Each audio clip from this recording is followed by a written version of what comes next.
Bon, et donc Et Amélie, Damien, on parle de quoi maintenant? on parle de quoi, à ton avis? Bah oui, je sais pas, dis-moi. Allez, on va parler football. Ça te va? Ah, super. Ouais. Bon, ouais. Bon, Pas allez. difficile. Bon, dans quelques jours, en fait, les compètes de foot vont reprendre, hein, mais on en parle dès ce soir. Pas côté terrain, on va s'intéresser plutôt aux mentalités, l'évolution des mentalités dans le foot. Vous en avez peut-être entendu parler d'ailleurs ce week-end.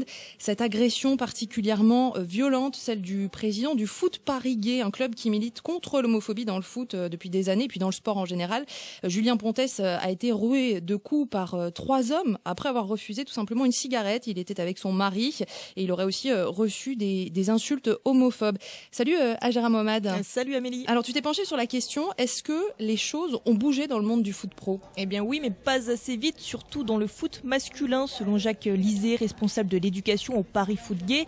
Alors lui, il intervient régulièrement auprès des jeunes dans les centres de formation et d'après une étude réalisée pour son club, 50% de ces jeunes avouent avoir eu une attitude homophobe envers un coéquipier et c'est toujours les mêmes insultes, les mêmes clichés. Pleure pas, fais pas ta gonzesse, machin, etc. Des gens qui disent je veux pas prendre la douche dans le même vestiaire que toi, touche-moi pas parce que t'as peut-être le sida, etc., etc. Donc ça fait d'une vie, surtout d'un ado, mais d'un adulte aussi, ça transforme une vie en enfer, quoi.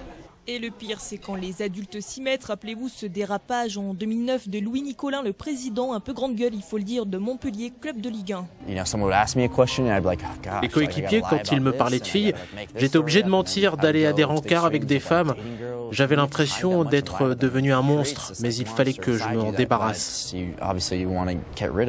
Alors ça, c'est Robbie Rogers, un Américain qui a révélé son homosexualité à la télé l'an dernier. Mais alors pour revenir sur la déclaration de Louis Nicolin, le président d'un peu grande gueule, je disais, de Montpellier, écoutez ce qu'il avait dit en 2009 au sujet de Benoît Pedretti. Ils ont été meilleurs, Pedretti a tout commandé sur le terrain, mais celui-là, quand il va venir à la moisson, on va s'en occuper. On parle pas de l'arbitre, parce que l'arbitre a fait son travail et tout, mais lui, c'est une petite tarlouse. Alors pas facile donc quand on a un coach, des coéquipiers comme ça de faire son coming out, sans oublier les sponsors quand on est un joueur pro, il y a une question d'image et de sous donc, et pourtant l'an dernier je vous le disais aux États-Unis, Robbie Rogers dès Los Angeles l'a fait à la télé.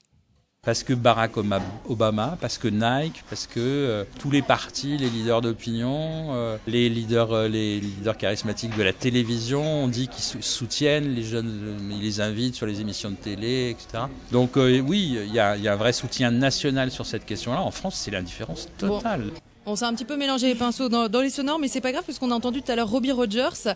Il a fait son coming out et il a été plutôt bien salué là-bas. Pourquoi pas en France, là-bas aux États-Unis, bien sûr? C'est une question de culture, selon Jacques Lisée qu'on vient d'entendre.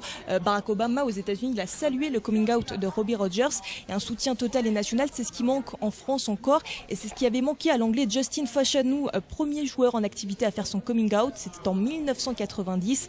Sa famille, son équipe, son coach lui tourne alors le dos. Il est harcelé, c'est ce qu'il dit, et finalement il s'est suicidé 8 ans plus tard. C'est pas très gai comme fin, Ajera, mais bon, au moins tu nous as éclairé sur la situation. Le ministère des Sports a même lancé une campagne contre les discriminations dans le sport au mois de mai dernier. Et le nom de cette campagne, c'est Coup de sifflet. Voilà Damien, j'espère que tu as tout bien écouté.